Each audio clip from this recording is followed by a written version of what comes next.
Mañana. Ayer anunció el gobierno en las últimas horas de uso de las facultades delegadas por parte del Congreso para la reorganización del Estado Nacional. Manuel Adorni anunció que cerraba la Dirección de Vialidad Nacional.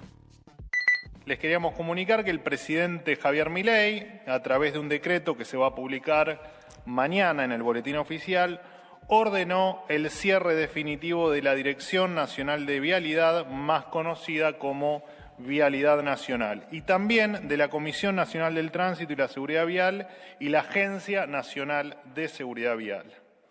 De esta manera se reorganizará la Comisión Nacional de Regulación del Transporte, conocida como la CNRT, que pasará a denominarse Agencia de Control de Concesiones y Servicios Públicos del Transporte, y será la autoridad en lo que refiere a normas y actos administrativos relacionados a la fiscalización de concesiones viales. Bueno, además del cierre de Vialidad Nacional, en un momento en el cual los gobernadores vienen planteando el abandono de las rutas nacionales, plantean que, bueno, el mantenimiento va a cambiar de titularidad y que va a ser gran parte por un sistema concesionado de las rutas. La cuestión es que en ese contexto también se avanzó con lo que venían protestando el INTI y el INTA en anticipación a lo que finalmente ocurrió, el Instituto Nacional de Tecnología Industrial y el de Tecnología Agropecuaria, que funcionaban con organismos descentralizados, de manera autárquica, con representación en todo el país. Bueno, les han quitado esa autonomía y los metieron dentro de las estructuras de la Secretaría de Agricultura, de la Secretaría de Comercio e Industria, por otro lado. Veremos con qué consecuencias y de qué manera reorganizan también al personal que está dentro de esos institutos. Fueron tantos los anuncios ayer afectando a tantos organismos que es difícil entender individualmente qué consecuencias va a traer cada una de estas decisiones. Rodolfo Aguiar, el titular de ATE, la Asociación de Trabajadores del Estado a nivel nacional, decía: si el gobierno cumple con su intento de desestructurar al INTI, al INTA y a numerosos otros organismos, en realidad es el tiro de gracia, es el golpe final para la industria y para la producción en la Argentina. Tiene que quedar claro que el INTI tiene 70 años de historia, 70 años de trayectoria, sobre todo al servicio, brindando asistencia técnica y capacidad a las pymes, que son las que generan la mayor cantidad de puestos de trabajo en la Argentina. Bien, mientras tanto se anunció también cambios en los hospitales públicos que dependen del Ministerio de Salud Nacional. El Instituto del Cáncer, por ejemplo, pierde también su autonomía y se mete dentro de la estructura del Ministerio de Salud. Por supuesto que dicen que se preservan las funciones y demás. Hay que ver después realmente qué consecuencias tienen algunas de estas decisiones. No todos los organismos son iguales, no todos son igual de ineficientes, muchos tienen profesionales muy valiosos. Además, en un contexto donde no solamente hay un achicamiento de la estructura, sino también, bueno, una pérdida de poder adquisitivo feroz de muchos de los salarios del sector público. En el caso de los hospitales públicos nacionales, entre los cuales está el Garrahan y también otros, lo que va a pasar es que van a funcionar bajo una única agencia con una única estructura de administración. Sí, la administración se crea la Administración Nacional de Establecimientos de Salud. Ahí va el Carrillo, el Bonaparte, el Sommer, el Posada. Eso todo va a estar ahí adentro. Se eliminan las delegaciones sanitarias, se elimina la posibilidad de que el Ejecutivo construya nuevos hospitales en asociación con o una provincia o una municipalidad, como puede ser, por ejemplo, como sostiene el Garrahan, que es 80-20. De la Ciudad de Buenos Aires con la Nación, o el Posadas, que es con la provincia de Buenos Aires. Dicen no más hospitales públicos de esas características.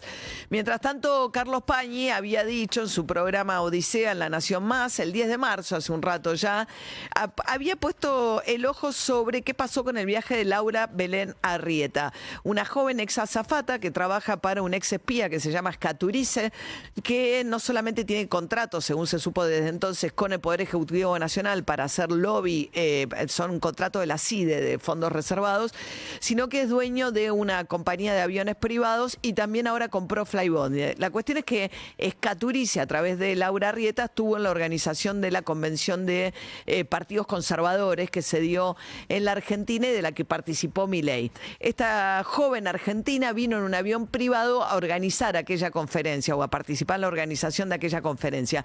Y Pañi contó lo que había pasado cuando ella llega a Aeroparque, ¿no? En este avión privado. Ahora hay un revuelo en la aduana, por ejemplo. Raro. muy difícil de verificar, porque dicen que la semana pasada apareció un avión, un vuelo privado desde Miami, con una señorita Laura Belén Arrieta, que aparentemente está ligada a la conferencia de Acción Política Conservadora, que es ese núcleo del que participa mucha gente del gobierno, con Trump, etcétera, que viajó Milei a Estados Unidos para participar de esas reuniones. Aparentemente llegó en un vuelo privado de Miami con una cantidad de valijas, no sabemos cuántas, pero parecen que eran muchas, y cuando fue el operativo de la Policía de Seguridad Aeronáutica y la aduana, esta es la versión que tiene inquietas a las autoridades de la aduana, una orden de arriba dijo, no hay que mirar nada acá. Bueno, ¿qué pasó? A los 2 días, Manuel Adorni, el vocero presidencial, desmentía a Carlos Pañi con una serie de afirmaciones que, bueno, las imágenes y el trabajo de los fiscales ha probado que son todas falsas. Sin ir más lejos, el lunes vimos a otro periodista acusar infundadamente a la aduana de dejar pasar a una persona con valijas llenas de dinero, supuestamente con algún tipo de conexión con el gobierno. Cabe que yo haga algunas aclaraciones. Esta persona se sometió a todos los controles de aduana sin detectarse nada extraño, siguiendo los protocolos, cumpliendo con la normativa. El avión provenía de Estados Unidos, de donde salió cumpliendo con todos los chequeos y procedimientos, y que luego siguió su ruta hacia España y Francia, donde también cumplió con todos los requerimientos de las autoridades extranjeras. A ver, por lo que habrán escuchado, Pañi nunca dijo que las valijas tenían plata, No. dijo que había pasado sin los procedimientos. Después, Adorni dice esto, y sin embargo, los fiscales Claudio Navarrial y Sergio Rodríguez aportaron en la causa que investiga qué pasó con este vuelo el material fílmico que muestra claramente que Lourdes Arrieta llega y baja acompañada por un grupo de empleados de aduana que le cargan unas 15 valijas en distintos carritos y ella procede a salir del aeropuerto sin ningún tipo de control.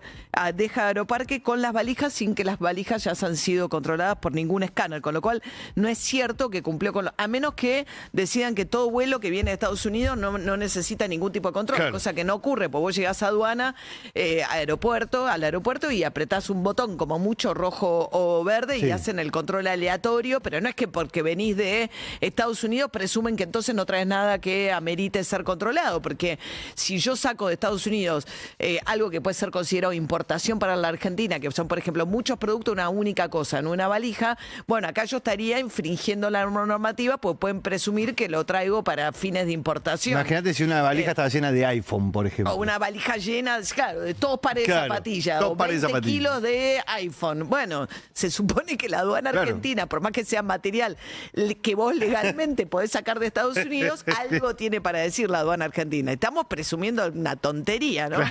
Bueno, Juan Paso, el titular de Arca, justamente apeló a un argumento bastante similar.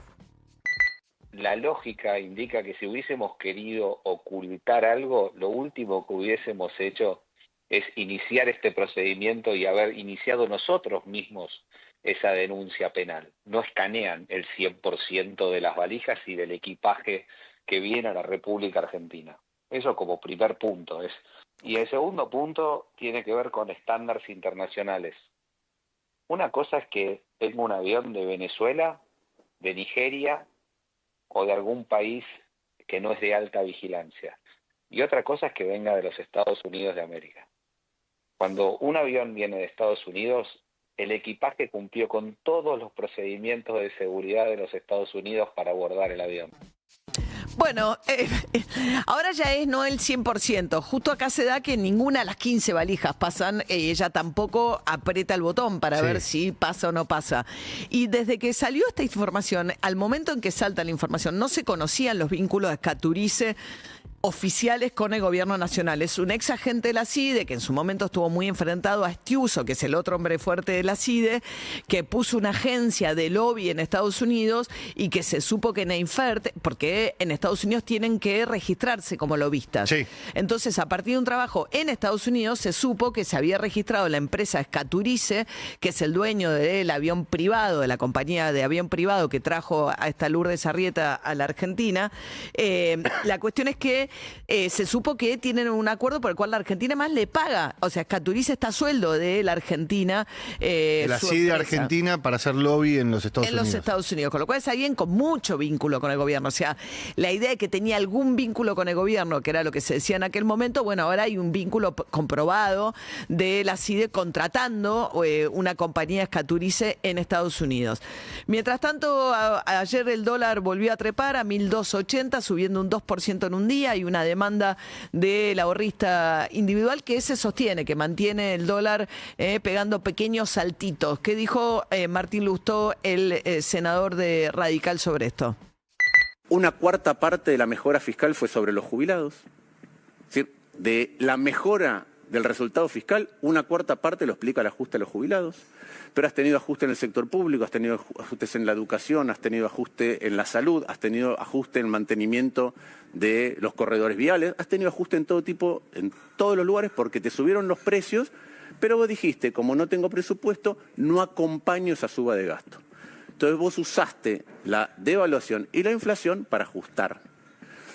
Y conseguiste un resultado fiscal que es el que tenés hoy. Por eso lo que digo es que el gobierno muchas veces, frente a dilemas, elige. ¿Cuál es el dilema? Necesito atrasar el tipo de cambio para bajar la inflación más rápido, pero ese tipo de cambio me provoca lo que está pasando hoy, es que la economía le cuesta traccionar y le cuesta producir.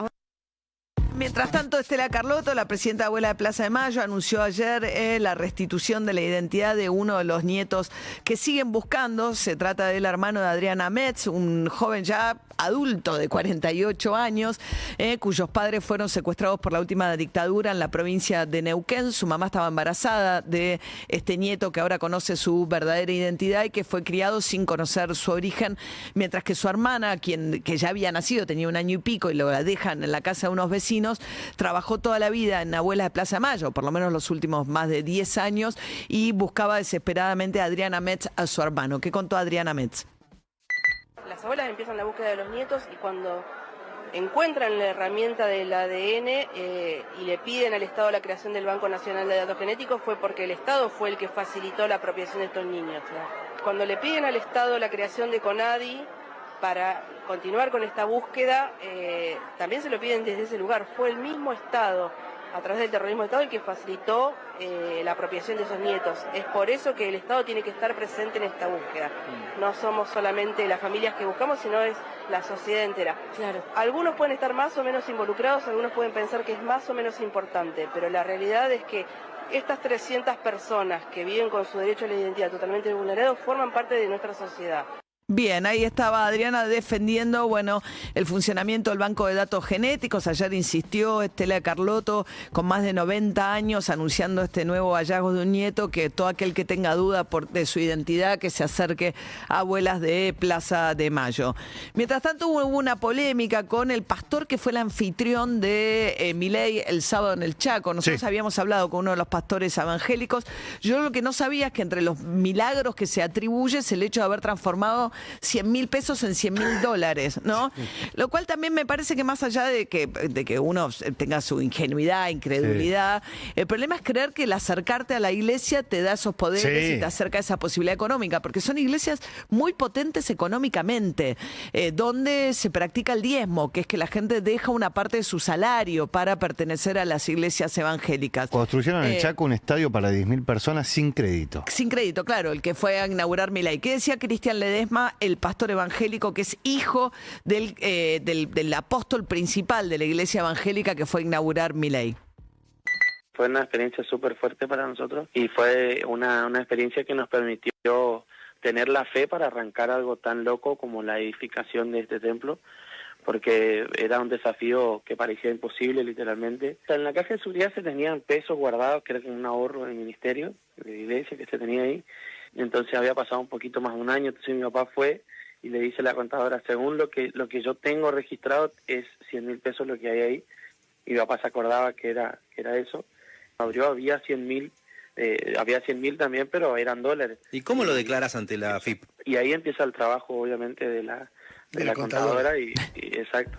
Bueno, estaba en conversación con Jairo Straquia y Tenenbaum. 7:16 de la mañana y tensión ahora mismo en la Panamericana por trabajadores que protestan por los despidos y los empuja, ¿no?, la Gendarmería para sacarlos de la ruta para que no interrumpan el tránsito.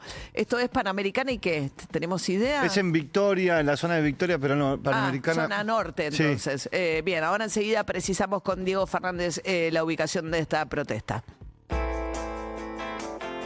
Mr. Jones, Counting Crowds. Baja, muy baja la